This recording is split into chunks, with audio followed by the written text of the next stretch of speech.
right, CC, you look at this Eagles team last night and where they've come in the last couple of weeks. Are they capable of making a run at this point? Do we still have confidence they can do that? The only reason why we think that we're posing the question that way is because they made that run last year and they're world champs.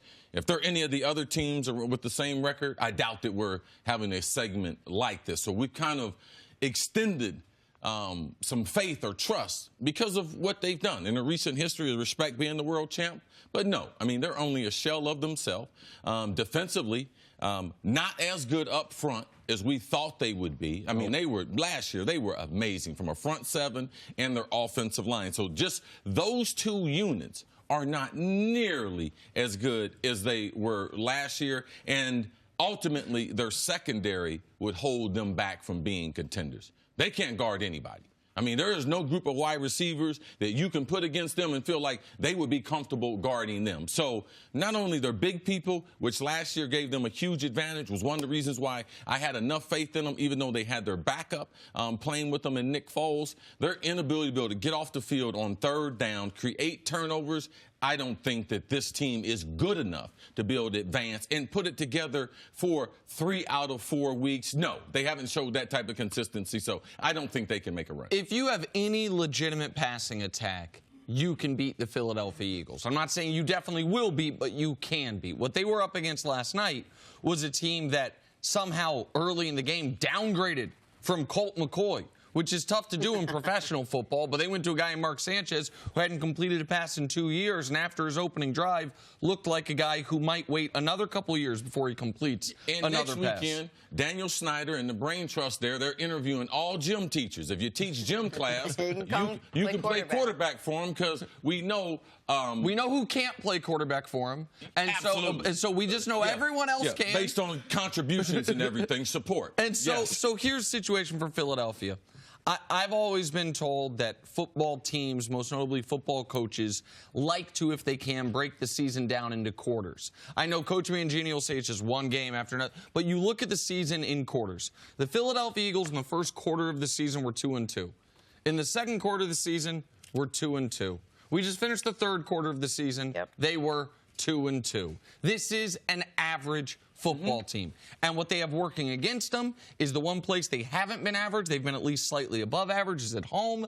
They only got one home game left. The rest of the way, at Dallas, at the Rams, home for the Texans, at Washington. Now, I can't credibly say this team's going to all of a sudden, after going 2-2 in every quarter, go 3-4 in the final quarter when they're going to be touchdown underdogs to Dallas or 5-point underdogs Dallas, bigger than touchdown underdogs to the Rams. Their one home game is against the hottest team in the NFL, the Houston Texans.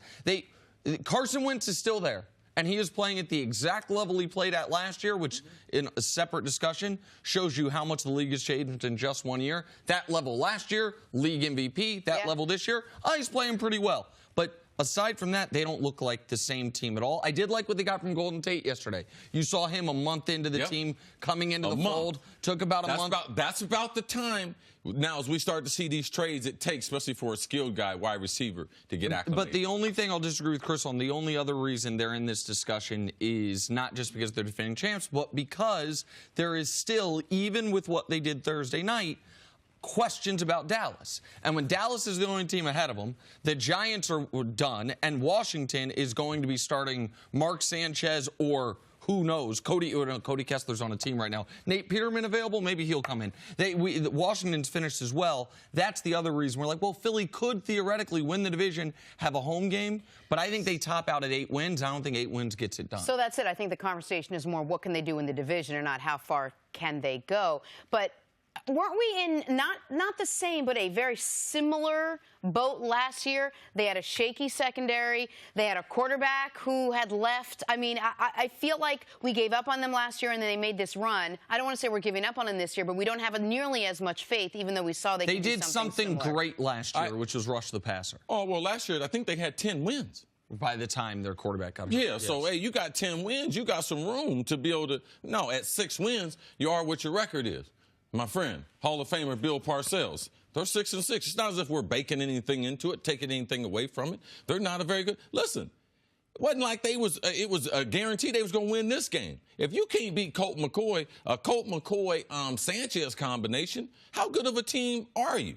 I mean, two guys that were out of football a couple months ago. So, no, this Philadelphia Eagle team, it's not, and this is not 2017. And Adrian Peterson had an odd stat line yesterday. 9 carries for 98 yards, with included in that a 90-yard touchdown. So we can do that math. That means he had 8 yards on his other 8 carries. But that 90-yard touchdown, when you know they're running the football, they're up against the goal line, right? See, you have Mark Sanchez as your quarterback. The game is in the balance. No, he just came in the game. It was his first play. Right. So you know they're not going to say, hey, Mark. It's 35 degrees. Right. Drop back into your own end zone, your first game action in 2 years. You know they're running the football. Literally. Right up the middle. And it was one good cut. I'll give Peterson credit. But how does that happen? That doesn't happen to a good team. That doesn't happen, and that's where, if your secondary is bad enough, that's where it can also cost you in the running game. Like, I like Malcolm Jenkins. He's their only remaining member of their secondary, but their linebackers and their back into the defense, that should never happen in the NFL. A 90-yard run from the 10-yard line, Sanchez first play of the game. I don't know what you expected them to do there. See, who do you think Dallas was rooting for last night? I think they were probably rooting for Washington. Yes, to get rid of Philly because of Washington's quarterback situation. Yes. Thanks for watching. Subscribe here to get the latest from the show. Also, be sure to check out more of the best clips from First Things First, or go watch a few segments from our other shows on FS1.